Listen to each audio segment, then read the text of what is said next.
Hello students, myself Gaurav Khurana. I am the director of the Gista Institute. आज हम लोग class 12 का chapter number 6 application of derivatives start करने वाले। Previous chapter में आप लोगों ने डेरिवेशन सीख ली है और अब हम इस चैप्टर में सीखने वाले हैं कि जो डेरिवेट्स हमने सीखा है उसका यूज कहाँ पे होता है। उसके यूजेस को बोला जाता है एप्लीकेशन ऑफ डेरिवेट्स। यानी जो आपने पीछे वाले चैप्टर में डेरिवेशन करना सीखा है, इस चैप्टर के अंदर हम ये सीखेंगे कि इस चैप्टर का प्रैक्टिकली यूज कहाँ पर होता है। तो जहां जहां पर इसका यूज होता है उसका हम पहले कंसेप्ट नंबर 1 ले लेते हैं। That is our concept number 1, that is our quantity of change. हमने पहला कंसेप्ट लिया बेटा, क्वांटिटी ऑफ चेंज। जैसा कि हम लोग जानते हैं कि किसी एक चीज में चेंज करने की वजह से दूसरी चीज के अंदर चेंज होता है, नो डाउट। अगर आप कॉमर्स के स्टूडेंट हैं और इवन आप साइंस के स्टूडेंट हैं तो आपको पता है कि जब किसी चीज के प्राइस बढ़ा दिए जाते हैं तो जो उसकी सप्लाई है वो बढ़ जाती है, या फिर जब किसी चीज के प्राइस बढ़ा दिए जाते हैं तो जो उस प्रोडक्ट की डिमांड है वो घट जाती है इन रिलेशन ऑफ प्राइस। ये जो सप्लाई में चेंज आ रहा है, ये जो डिमांड में चेंज आ रहा है, ये प्राइस के रिलेशन में आ रहा है। इसी को बोला जाता है क्वांटिटी ऑफ चेंज।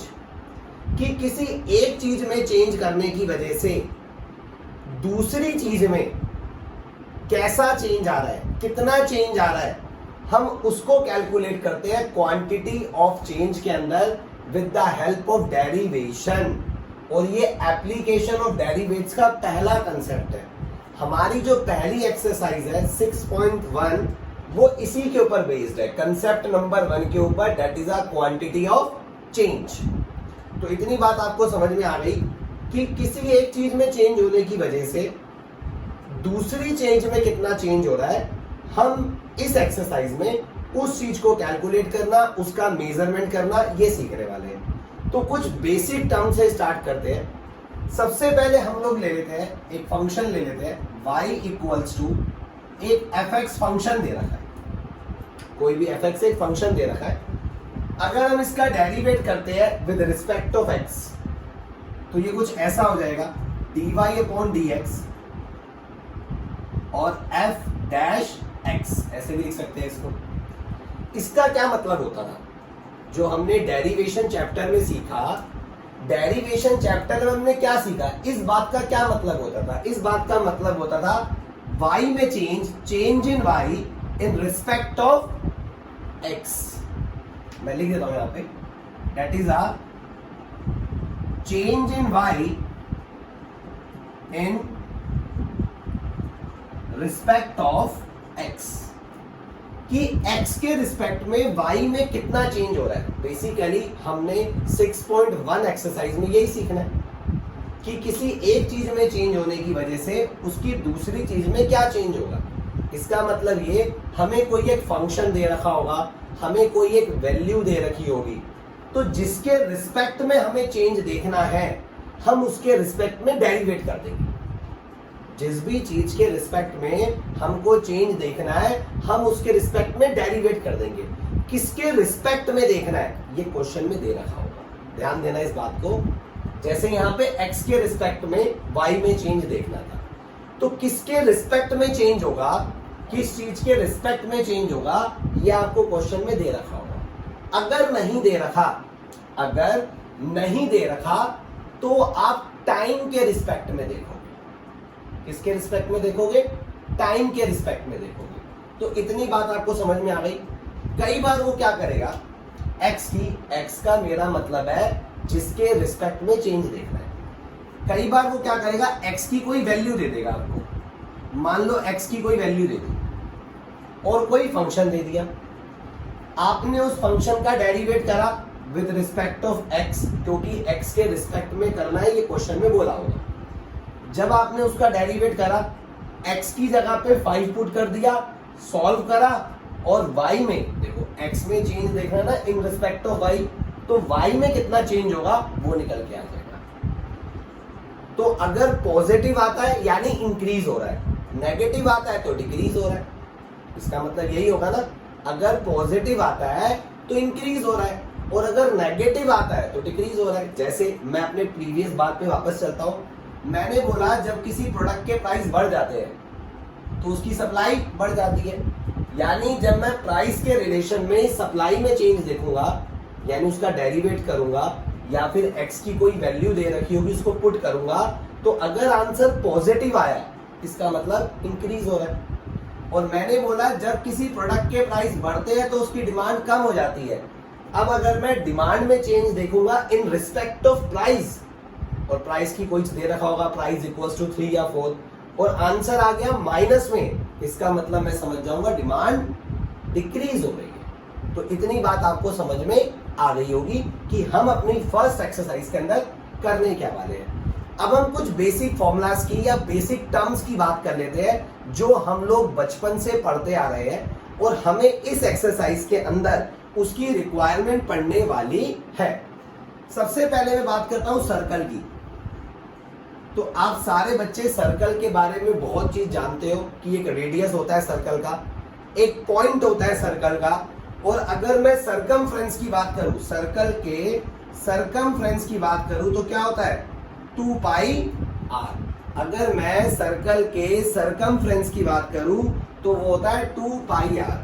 अगर मैं इसके एरिया की बात करूं तो एरिया होता है बेटा पाई r का स्क्वायर। तो ये आपको याद रखना है, क्योंकि जो ये मैं बातें लिखवा रहा हूं कुछ चीजों के बारे में, ये फर्स्ट एक्सरसाइज में इनके रिलेशन में ही वो हमसे क्वेश्चन पूछेगा। तो सर्कल का सरकमफ्रेंस हो गया 2 पाई r, और एरिया हो गया पाई r का स्क्वायर। अब हम बात करते हैं बेटा सेकंड, जो इस एक्सरसाइज में अक्सर पूछा जाता है, that is called cube. Cube के रिगार्डिंग कोई बात पूछी जाती है।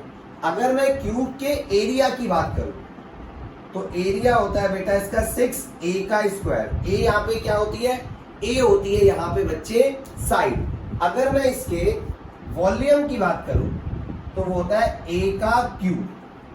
तो बेसिकली या तो एरिया के बारे में बोलता है वो क्यूब के, या फिर वॉल्यूम के बारे में पूछता है। तो हमने यहाँ पे क्यूब की बात भी खत्म करी। क्यूब के बाद चलते हैं हम लोग रेक्टेंगल। रेक्टेंगल के बारे में आपको पता होना चाहिए कि जो रेक्टेंगल का एरिया होता है क्या होता है बेटा, वो x इंटू वाई, एक्स और वाई का इंटू कर देंगे तो रेक्टेंगल का एरिया निकल कर आ जाएगा। अगर मैं इसके पेरीमीटर की बात करूं तो पेरीमीटर होता है 2x प्लस वाई। तो रेक्टेंगल के रिगार्डिंग क्वेश्चन दे रखे होंगे, सर्कल के रिगार्डिंग दे रखे होंगे, क्यूब के रिगार्डिंग दे रखे होंगे, रेक्टेंगल के रिगार्डिंग दे रखे होंगे, स्पेयर्स, यस स्पेयर के रिगार्डिंग दे रखे होंगे। ठीक है, स्पेयर के रिगार्डिंग दे रखे होंगे। स्पेयर के रिगार्डिंग हमें दे रखा होगा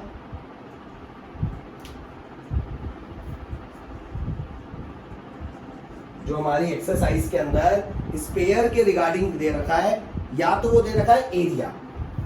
एरिया क्या होता है स्पेयर का, 4 पाई r स्क्वायर।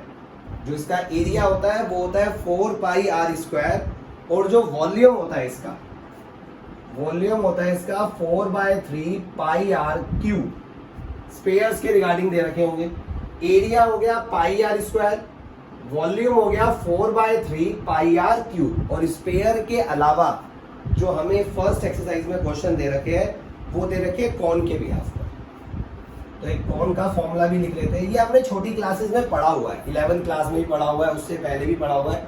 अगर मैं इसके वॉल्यूम की बात करूं तो इसका जो वॉल्यूम होता है वो होता है 1/3 पाई r स्क्वायर h। जहां पे r का मतलब आपको पता है, h का मतलब आपको पता है, और जो इसका एक और दे रखा है वो दे रखा है सरफेस एरिया। सरफेस एरिया का जो फॉर्मूला होगा वो होगा हमारा पाई r ब्रैकेट में r plus under root r का स्क्वायर प्लस h का स्क्वायर। ये हमारा हो गया सरफेस का। ठीक है, यस। तो हमें सर्कल के सरकमफ्रेंस का फॉर्मूला, एरिया का फॉर्मूला, क्यूब के एरिया का फॉर्मूला वॉल्यूम का फॉर्मूला, रेक्टेंगल के एरिया का फॉर्मूला पेरीमीटर का फॉर्मूला, स्फीयर्स के एरिया का और वॉल्यूम का फॉर्मूला, कोन के वॉल्यूम का और सरफेस एरिया का फॉर्मूला। ये हमको याद करना पड़ेगा, क्योंकि फर्स्ट एक्सरसाइज को सॉल्व करने के लिए हमें ये कुछ फॉर्मूलेज आने चाहिए। इसके अलावा कोई और फॉर्मूला आएगा, अभी आप इसको नोट करिए, 2-3 लाइनें खाली छोड़ देना। जब मैं एक्सरसाइज कराऊंगा किसी नई चीज के बिहाफ के ऊपर वो बोलता है तो उसका फॉर्मूला हम यहाँ पे लिख लेंगे, ठीक है ना, ताकि हमारी ये जो नोट्स है ये भी प्रॉपरली और सही तरीके से बनते चले जाए। तो अब आप इस बात को उतार लीजिए, उसके बाद हम एक्सरसाइज 6.1 स्टार्ट करने वाले हैं।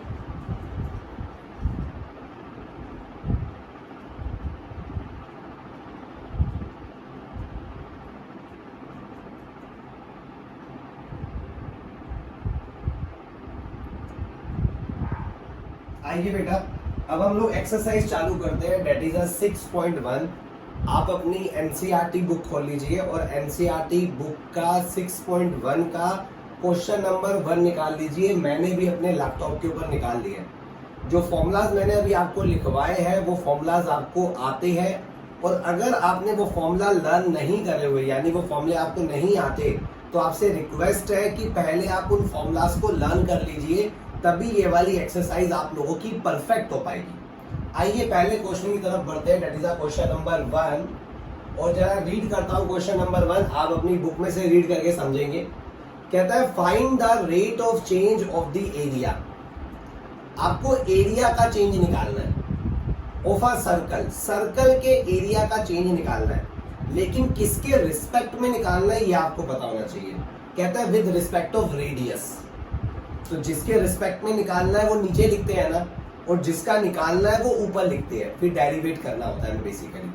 तो यहाँ पे कहता है find the rate of a change of the area of a circle with respect of its radius, और इसने रेडियस की 2 वैल्यू भी दे रखी है, यानी एक बार r इक्वल्स टू दे रखा है 3 सेंटीमीटर और एक बार r इक्वल्स टू दे रखा है 4 सेंटीमीटर। तो आइए इसका सॉल्यूशन करते हैं, आंसर। तो आंसर में सबसे पहले हम फॉर्मूला देखते हैं एरिया ऑफ अ सर्कल का, कि भैया सर्कल का एरिया निकालने का फॉर्मूला क्या होता है, वो होता है pi r square, that is a pi r square. अब हमें क्या करना है, ये ए हो गया, इसको हम ए इक्वल्स टू बोल सकते हैं ना, हम इसको ऐसे बोल सकते हैं कि हमें एरिया दे रखा है, एरिया का मतलब ए, पाई आर स्क्वायर। अब हमें with respect of radius change निकालना है एरिया के अंदर, यानी डिफरेंशिएट कर देते हैं both side.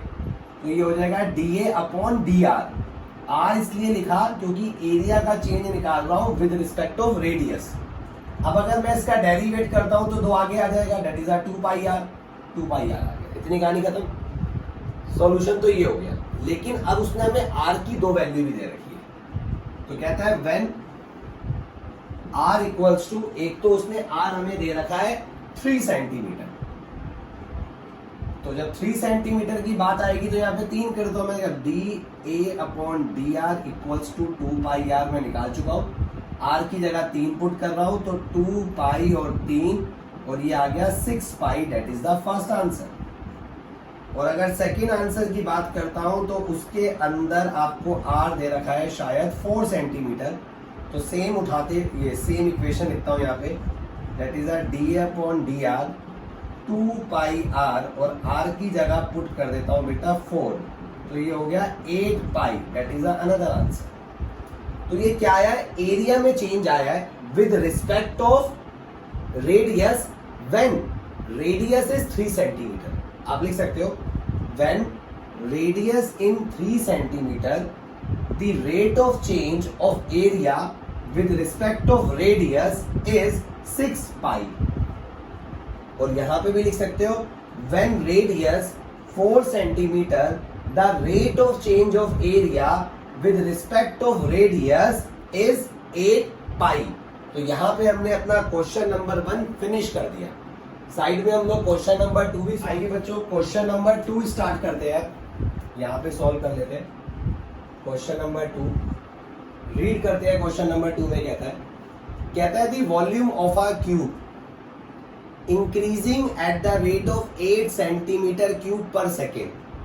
Volume of the cube दे रखा है हमें, जो गिवन है क्वेश्चन में, हमें क्वेश्चन में गिवन है वॉल्यूम ऑफ द क्यूब, और क्यूब का जो वॉल्यूम होता है वो होता है बेटा, मैंने आपको लिखवाया था a की क्यूब, a की पावर 3, ये वॉल्यूम ऑफ द क्यूब होता है, और ये आपको दे रखा है। अच्छा देखो कैसे दे रखा है, लाइन दोबारा रीड कर रहा हूं, the volume of a cube is increasing at the rate, कह रहा है इंक्रीज हो रहा है, यानी इस फॉर्म में दे रखा है, इस फॉर्म में, लेकिन किसके रिस्पेक्ट में, मैंने कहा था अगर रिस्पेक्ट ना बता रखा हो तो टाइम के रिस्पेक्ट में मानते हैं, यानी आपको दे रखा है, ये तो इसका फॉर्मूला हो गया वॉल्यूम ऑफ द क्यूब का, और आपको dv अपॉन dt, क्योंकि टाइम के रिस्पेक्ट में दे रखेंगे ना, और आपको dv अपॉन dt दे रखा है 8 सेंटीमीटर क्यूब पर सेकेंड, ये आपको दे रखा है।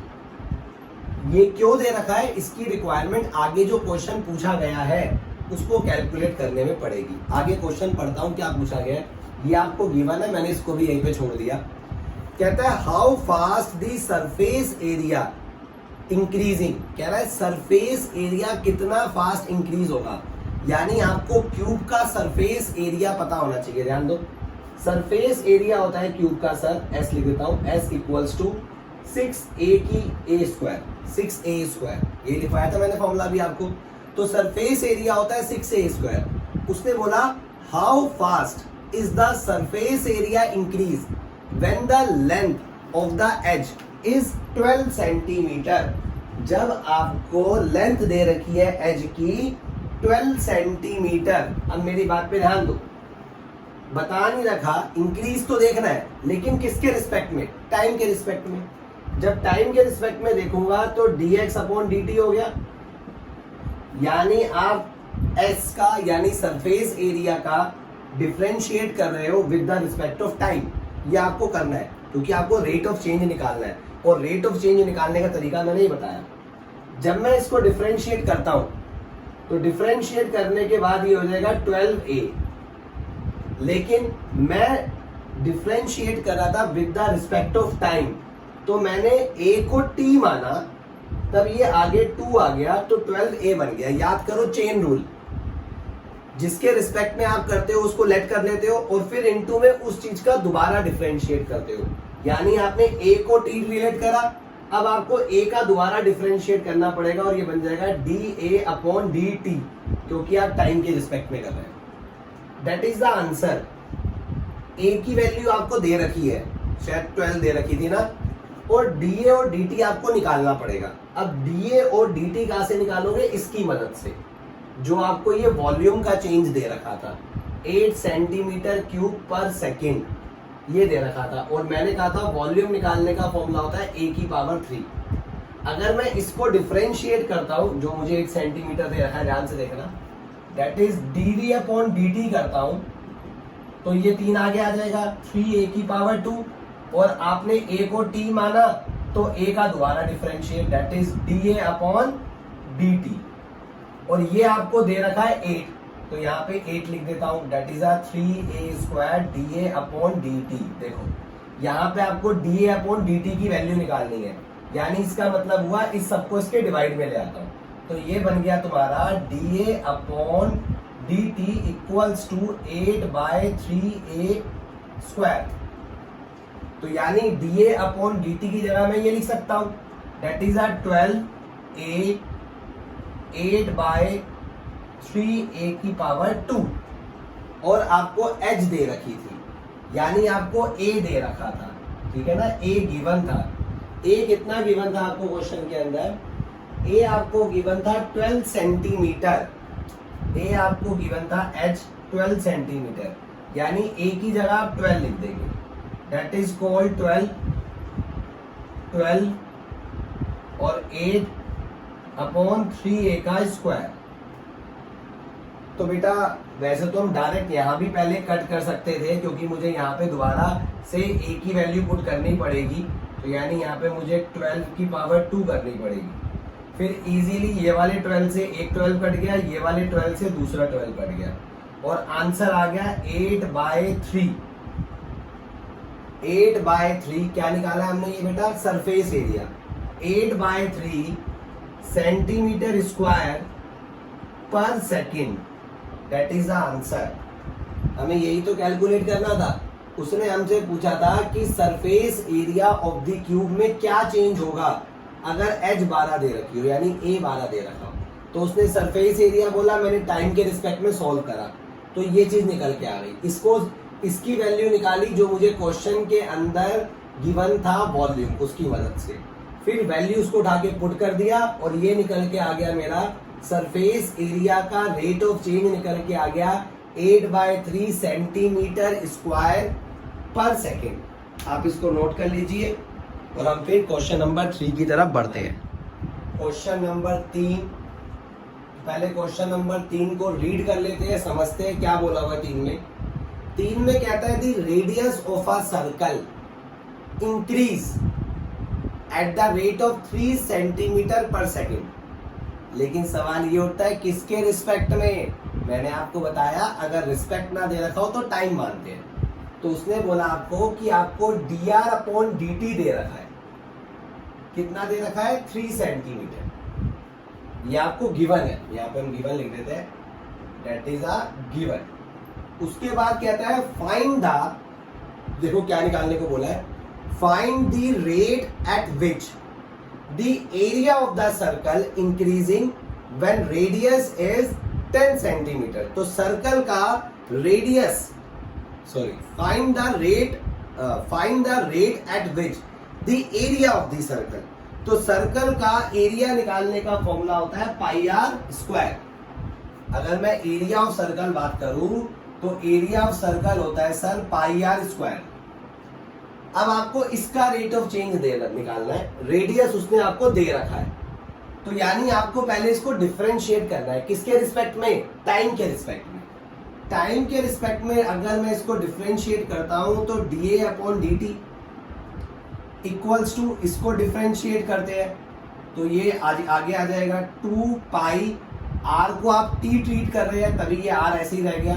जिसको आपने t ट्रीट करा उसका दोबारा differentiate, that is dr/dt।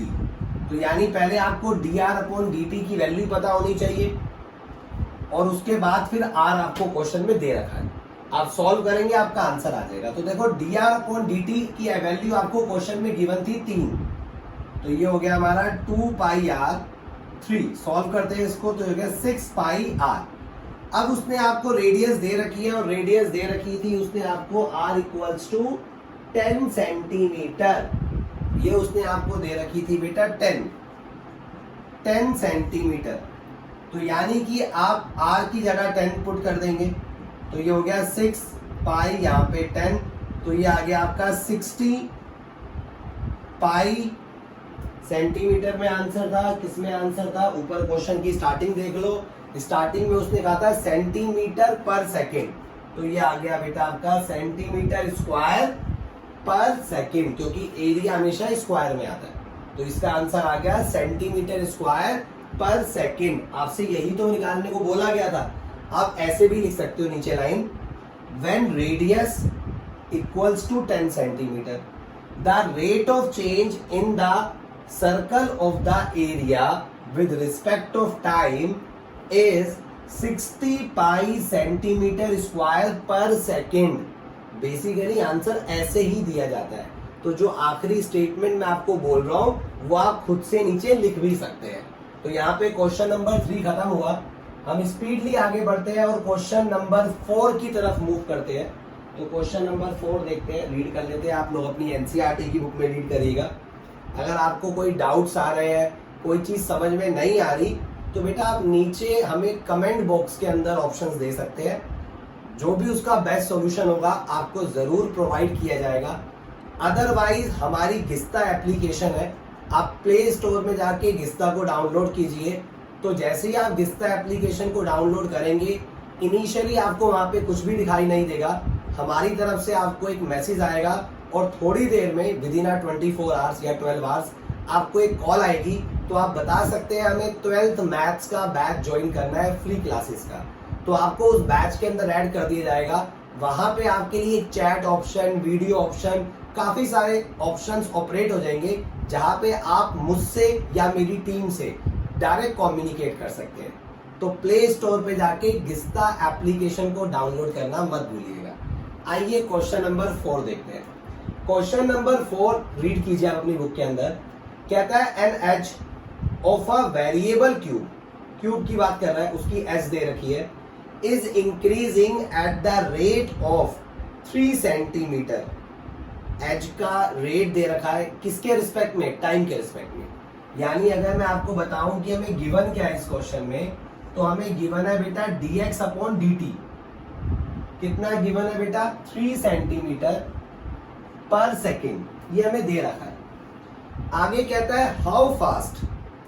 As को आप x से भी डिनोट कर सकते हैं और मेरे फॉर्मूले के हिसाब से a से भी डिनोट कर सकते हैं। अभी चेंज कर दूंगा, इसको ध्यान से देखना। कहता है how fast is the volume of the cube increasing.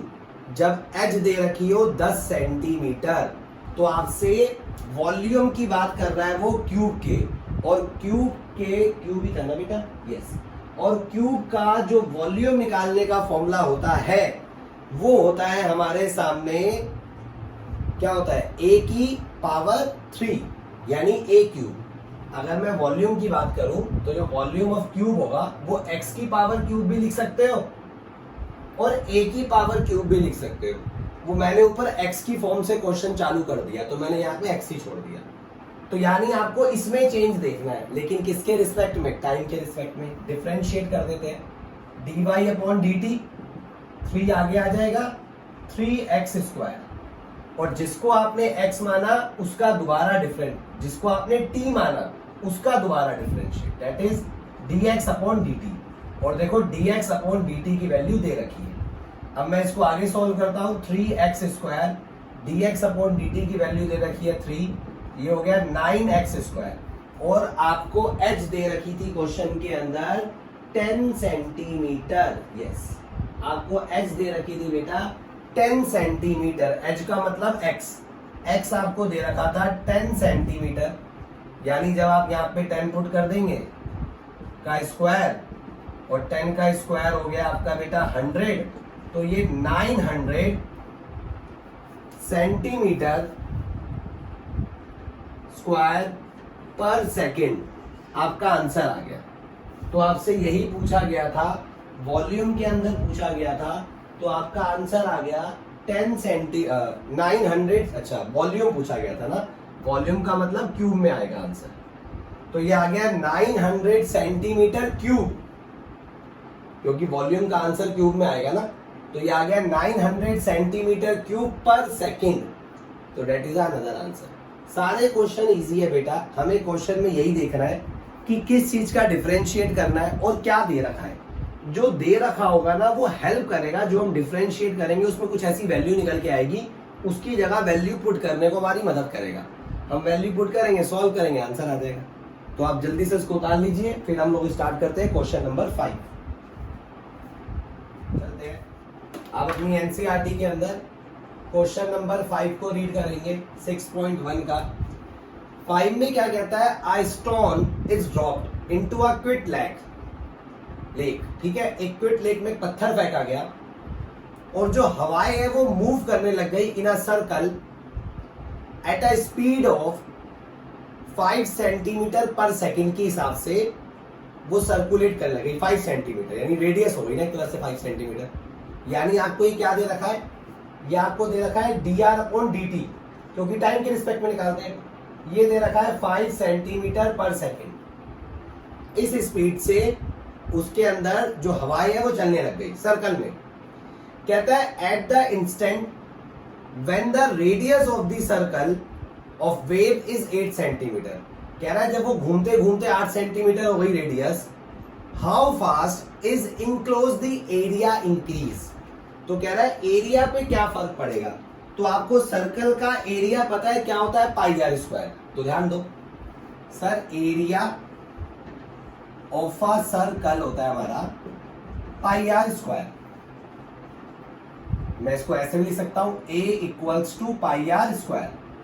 अब मैं इसको डिफरेंशिएट कर देता हूं, क्योंकि मुझे यही बोला हुआ है ना कि एरिया का चेंज बताओ, रेट ऑफ चेंज बताओ विद रिस्पेक्ट ऑफ, कुछ नहीं दे रखा तो विद रिस्पेक्ट ऑफ टाइम। तो अगर मैं इसको डिफरेंशिएट करता हूं that is a d A upon d t equals to, ये आगे आ जाएगा 2 पाई आर, और इसको आपने टी माना था तो उसका दोबारा differentiate that is d r upon d t. तो you required first to calculate d r upon d t which are already given in the question. ये आपको पहले से ही दे रखा था। आप इसकी वैल्यू पुट कर दो that is a 2 pi r, और यहाँ पे आ जाएगा आपका 5, तो ये आ गया 10 पाई आर। तो ये हमारा रेट ऑफ चेंज निकल के आ गया, ठीक है, टी के रिस्पेक्ट में एरिया का। लेकिन आपको आर की वैल्यू दे रखी है, उसने क्या कहा था, रेडियस कितनी हो जाएगी, उसने कहा था रेडियस हो जाएगी बेटा 8 सेंटीमीटर, यस 80 सेंटीमीटर है, यस रेडियस हो जाएगी 8 सेंटीमीटर, यानी when r equals to 8 centimetre लिख देना। तो आर की जगह 8 पुट कर देंगे दैट इज अ 10 पाई, और आर की जगह 8 पुट कर देंगे तो ये हो जाएगा 80 पाई सेंटीमीटर स्क्वायर पर second, that is the answer. आप लिख सकते हो when radius equals to 8 centimetre the rate of change of area of a circle with the respect of time is 80 pi centimetre square पर second. तो यहाँ पे हमारा क्वेश्चन नंबर 5 खत्म हुआ। अब हम फटाफट मूव करने जा रहे हैं that is a question number 6। सारे क्वेश्चन ऐसे ही बेटा इजी से, खाली लैंग्वेज समझनी है और क्वेश्चन सॉल्व हो जाएगा। क्वेश्चन नंबर 6 की तरफ मूव करते हैं। 6 में क्या बोलता है, the radius of a circle is increasing. Radius of the circle increase कर रही है विद रिस्पेक्ट ऑफ टाइम, यानी हमें गिवन क्या है सर, हमें गिवन है D r upon d T.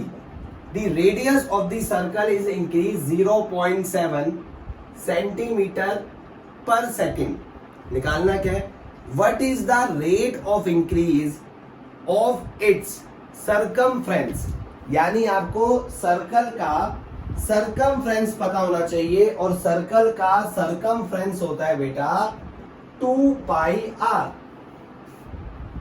इसमें चेंज निकालना है आपको विद रिस्पेक्ट ऑफ टाइम।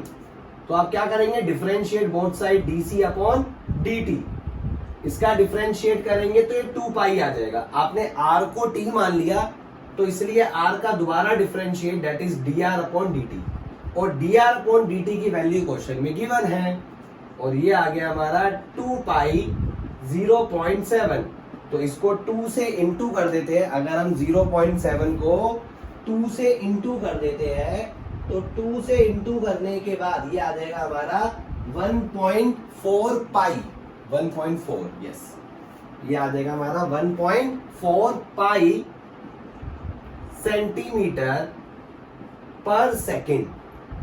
तो ये हमारा सर्कमफ्रेंस ऑफ अ सर्कल में चेंज आया। हम लिख सकते हैं the rate of change of circle of a circumference is, या with respect of time is 1.4 pi centimetre पर सेकेंड। और इसी के साथ हमारा क्वेश्चन नंबर 6 भी यहाँ पे होता है फिनिश। आप जल्दी से इसको नोट कर लीजिए।